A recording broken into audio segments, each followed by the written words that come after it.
के हजुरलाई पनि कर्कालोको तरकारी मनपर्छ भने हेर्नु होला। कर्कलो हो मिसा खान्छौ खान्नु अनि कर्कालो चाहिँ मेरो वान अफ द बेस्ट तरकारीमा पर्छ कि एकदम मनपर्छ मलाई कर्कालो। अनि हजुरहरूलाई चाहिँ कतिको मिठो लाग्छ अनि म चाहिँ यहाँ छोडाउँदै थिएँ अनि चिलाउँछ कि भन्ने डर चाहिँ लागेको थियो तर चिलाएन है। यो तरकारी कर्कालो चाहिँ मलाई यतापट्टिको घरको दिदीले दिनुभयो कि हाम्रो घरको साइडको दिदीले।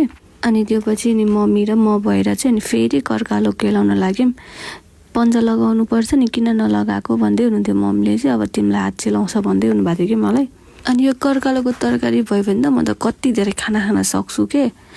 अनि साथीहरू नि हजुरहरू चाहिँ यो कर्कालो यत्तिकै पकाउनुहुन्छ कि दाल हालेर पकाउनुहुन्छ कि आलु हालेर पकाउनुहुन्छ कि के गरेर पकाउनुहुन्छ मलाई भन्नुहोस् ल। अनि एकचोटि चाहिँ नि हामीले दाल हालेर पकाएर खाएको थियौँ कि कर्कालोमा, त्यसरी पनि मिठो हुँदो रहेछ। अनि गेडागुडीहरू नि हालेर खाँदो रहेछ, कति मिठो हुँदो रहेछ। काम गर्दै थिएँ मम्मी र म, अनि नानी पनि थिएँ कि, नानी चाहिँ ममलाएर हक गर्दै थिएँ। यो बच्चाहरूलाई खानेकुरा खुवाउन कति गाह्रो हुन्छ है साथीहरू। अनि एक बाटा जति भएको थियो हाम्रो कर्कालो चाहिँ, अनि मैले लसुन लिएर सिलौटोमा थिचेँ कि सिलौटोको चाहिँ मलाई अलिकति स्वादिलो लाग्छ कि टेस्ट इन्हान्स भएर आएको जस्तो लाग्छ। प्रेसर कुकर बसालेँ, त्यसमा तेल हालेँ अनि थोरै ज्वानो फुराएँ अनि एउटा खुर्सानी फुराएँ अनि लसुन फुराएँ कि मैले।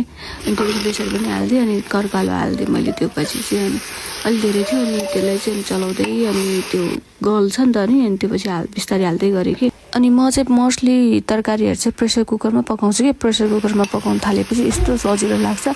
कराई चाहिँ धेरै चलाउँदिनँ क्या, कराईमा चाहिँ धेरै जस्तो मासुहरू पकाउनु पऱ्यो भने चाहिँ पकाउँछु, नत्र त धेरै जस्तो तरकारी चाहिँ प्रेसर कुकरमा सिटी लगाइदिए खाने। कर्कालोलाई चाहिँ नि अर्कै फोर्कै चलाएपछि चाहिँ नुन हालेँ स्वादअनुसार, जिराको धुलो हालेँ अनि त्यसलाई नै फेरि मजासँग चलाएर नि एकछिन छोपेर राख्थेँ कि मैले। अनि त्यहाँ टमाटर काटेँ मैले।